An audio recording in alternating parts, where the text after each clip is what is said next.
All right, everyone, take a seat and have a glass of wine. All right, because I'm going to sell you guys out. They were passing around a little glass, and I'm like, what's that? So please feel free. Don't wait till I leave when the desserts come out to get the wine. I'm really thrilled to be here. Thank you, Holly, for your kind introduction and for your support of our Air Force families and for all the work that you've done to put together this luncheon, as well as the entire committee. I know that it's hard enough to pull off something like this, but then you invite the First Lady and all my stuff. And it becomes a little bit harder, but this is absolutely wonderful. I've had a great time, and I'm just thrilled to be here. So again, let's give Holly and the entire committee a big round of applause for all the work that they've done.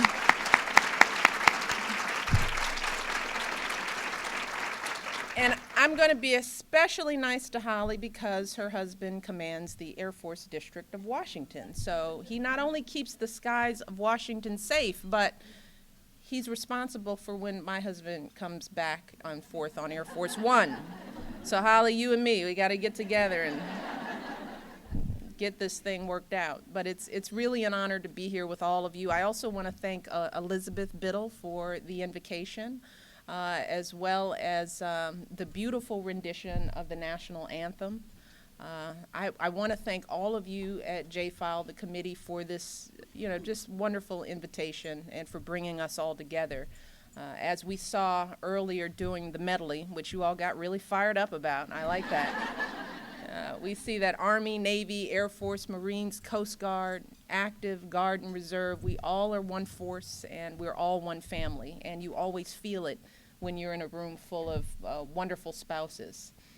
And it's also great to see so many familiar faces, people that I've worked with over the course of the year, Becky, Deborah, Mary, Sandy, and others, all the wives of the Joint Chiefs of Staff, women who do so much for our military families and who I'm very proud to call my friends.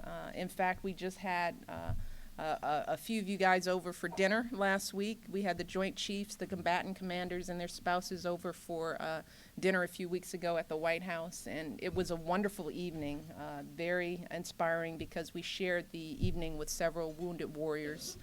So it was wonderful to have you at my home, and I'm happy that we're switching the tables today. Now, I know this is the Joint Armed Forces Officers' Wives Club, but today I want to start by thanking you not simply because of who you're married to, but because of what you do every day, because of the spirit of service that's defined your lives. You all are truly leaders in your own right, and I don't know if you hear that enough, but it's real. You are the vital link between your husbands and the troops they command, making sure their needs and those of their families are heard and met. You're often that mom away from home, the person that other military wives go to for advice and support. And it's always amazing because you do all of this for other families, even as your own families serve. For that alone, you all deserve this nation's unending gratitude. But you not only provide support to your husbands and to other families, many of you have also watched your own sons and daughters put on the uniform and go into harm's way. And you've experienced all the emotions that come with that, all the worries, all the anxieties, but also that incredible pride. So I want to particularly thank all of the Blue Star moms who are here today, and I'd like to have you all stand.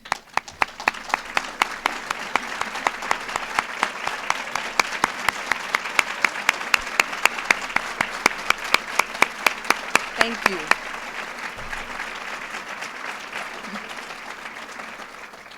And I also want to salute another remarkable group of women who I know here today, the women who for nearly 40 years have made sure that no American is ever buried alone at Arlington National Cemetery.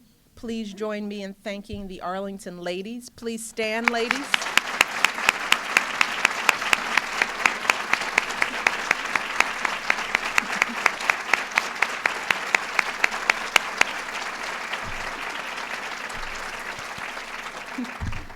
And finally, some of you not only married someone in uniform, but we sometimes don't remember that many of you also wore a uniform yourself. You volunteered, you served, you defended our freedoms. So please, would all the women who served in the armed forces please stand and be recognized? Yay!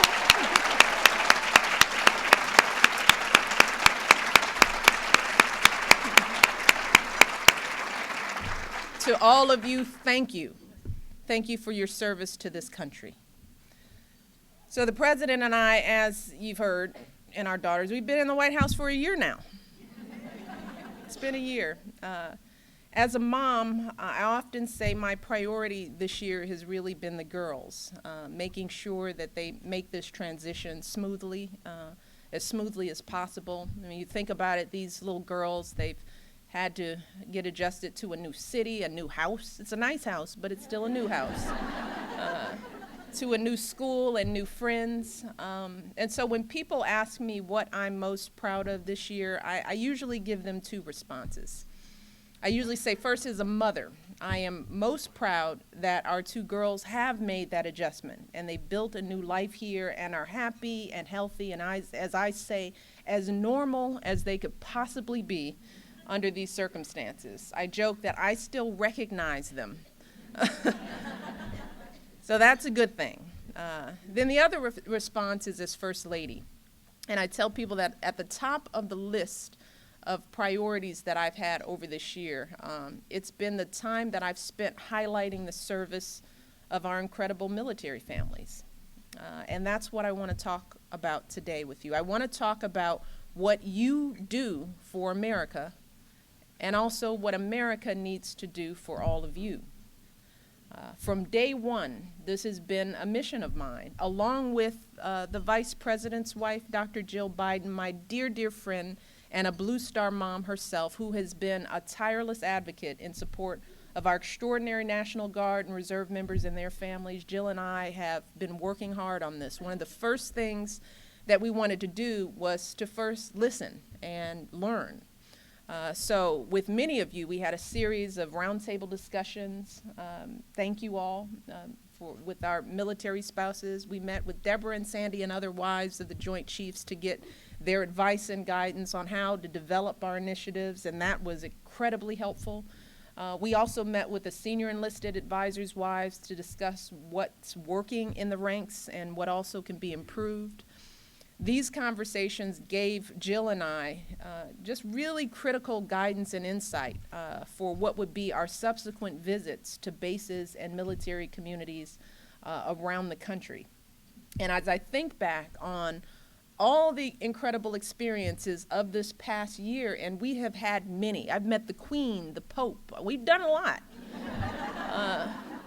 I have to say that those visits to the military bases have been one of my greatest privileges as First Lady, truly.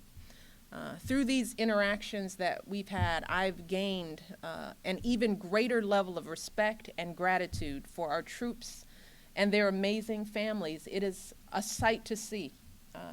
I remember visiting the soldiers and their families at Fort Bragg, one of my first visits with Charlene Austin, and we were just talking about that. She hosted me for my first visits. And there I saw firsthand the toll that these wars have taken on these soldiers who have carried so much of the burden of the wars in Iraq and Afghanistan. I will never forget the families that the President and I met at Fort Hood. After suffering such a horrible tragedy, they showed us incredible strength, the strength that binds Army families together. I remember the sailors and their families at Norfolk, and what a thrill it was for me to share their excitement as we welcomed home the crew of the aircraft carrier, the USS Eisenhower, and the hospital ship Comfort. They were coming back from treating patients and delivering health care and humanitarian assistance across the Americas, including Haiti. And as we all know, only after a few short months at home, the Comfort is back in Haiti, along with many other branches of our military, delivering aid with their civilian counterparts, helping the Haitian people, and all the while showing the very best of America and making us all so proud. I remember visiting the airmen and women and their families at Eglin Air Force Base, where some of the pilots and crew had just returned from Iraq. It was their 6th deployment in as many years. I think of the Coast Guard's men and women who will serve aboard the new cutter that I am proud to sponsor, the Stratton, which honors Commander Dorothy Stratton, who led the spars during World War II. Yeah.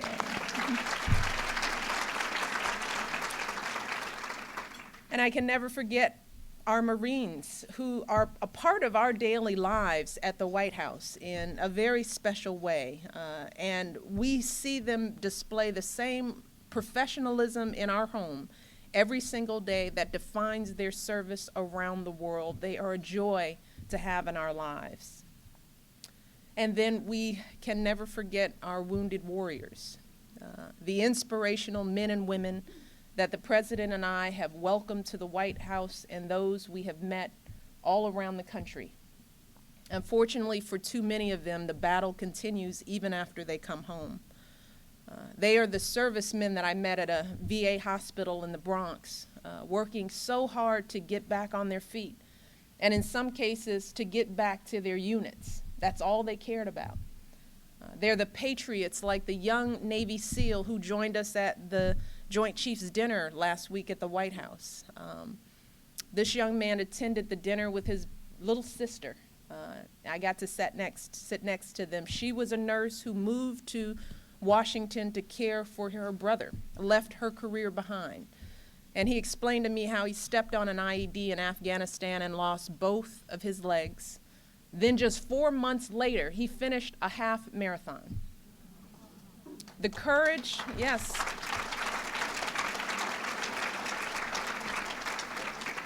The courage and the optimism of both he and his sister was breathtaking. Their continued love of life and of country was something to behold. And I will always remember all of the wives and husbands, all the moms and the dads that the President and I have met at Arlington on Memorial Day and Veterans Day and all around the country. Spouses who've lost their best friend in the world, parents who have laid their children to rest. And as a wife, as a mother, I simply cannot imagine the depths of their pain and loss. Yet every time I meet them, they show a strength and a resolve that always leaves me in awe. Their sacrifice reminds us all that our men and women in uniform, as well as their families, are our nation's greatest military asset.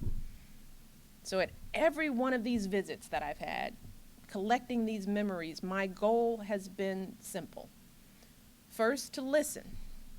Listen to those voices, listen to those concerns, listen to those needs. The second goal is to share what I've heard with a team of dedicated leaders who also care deeply about military families, from the President, the Vice President, to Secretary Gates, to Admiral Mullen, to leaders down the chain of command. These people care deeply. And finally, my goal has been to work hard to ensure that the concerns and needs that we hear actually lead to some real change coming out of Washington.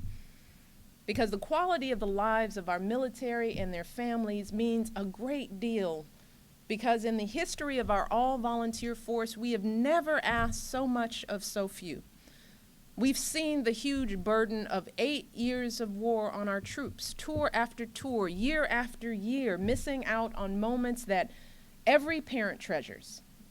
A baby's first steps, the first words, the day the training wheel comes off the bike, birthdays, anniversaries. We've seen the sacrifices of families on the home front, spouses back home left to do the parenting of 2, juggling play dates and ballet recitals and practices, keeping the household together all on their own, holding down jobs, all the while trying to hide their own fear and worries when the kids look up and ask when mommy or daddy are coming home. And somehow, despite everything that's going on in your lives, military families still find the time to serve others, coaching Little League, running the PTA, making Christmas special for kids with Toys for Tots, volunteering at churches and hospitals, mentoring young people, being role models in your own right. You just keep on serving. Keep on serving your communities, keep on serving this country, and all of you, our troops and families, you do your duty, and you do it without complaint. No complaint here, right? You give your all and ask very little in return, only that we back you up so our troops can do their job. That's why my husband and his administration have worked to do right by our armed forces and their families, to be there for you like you have been there for us, to lighten your load as you have lightened all of ours. Because of your willingness to advocate for change, all of you here, some really important progress has been made in just 1 year. Deborah Mullen has been telling me ever since we met that just like our troops, our spouses also need the very best support and counseling.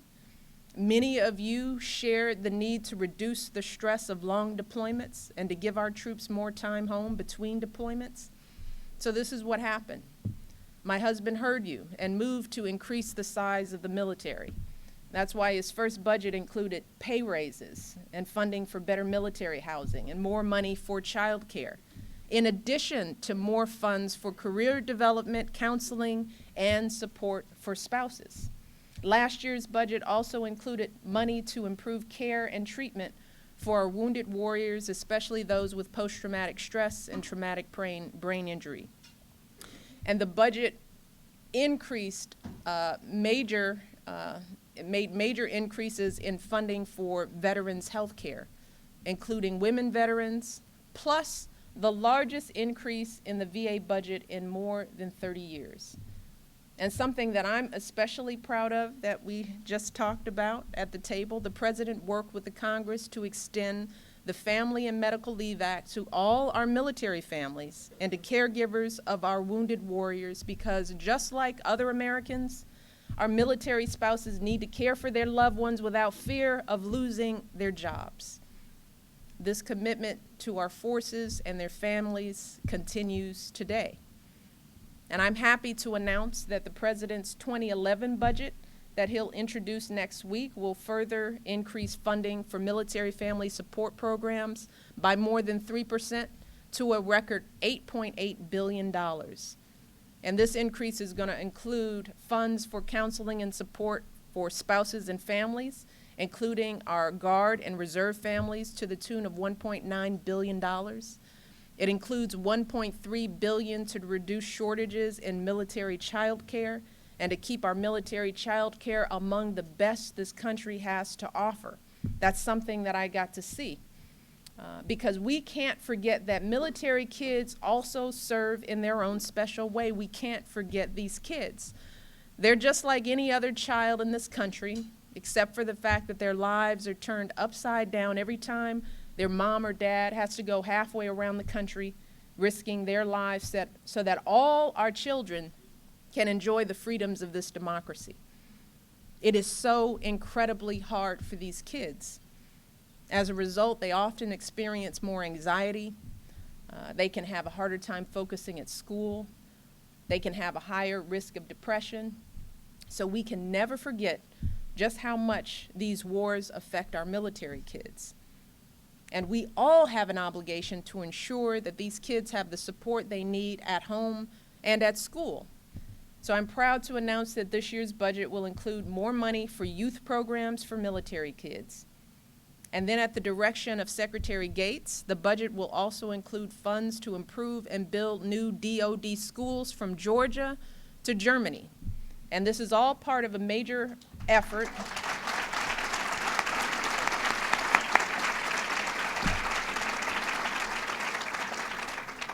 This is part of a major effort over the next 5 years to renovate or replace more than half of our DoD schools, which will benefit tens of thousands of children from military families. In response to one of the top concerns expressed by military spouses, this year's budget will also include $84 million for spousal career development, including tuition assistance and federal internship programs. Yay.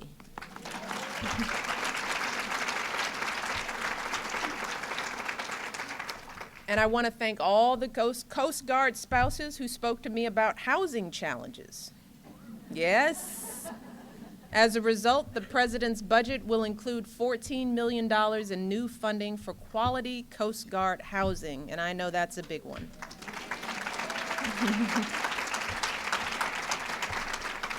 These are all major investments, and they are the result of military families speaking up and being heard. And they are part of a larger ongoing commitment to care for our troops and their families even after the fighting ends. But in addition to good government and funding, supporting our troops and their families requires active citizens. That's why I've made it a priority to keep asking all Americans to join the cause of supporting our military families.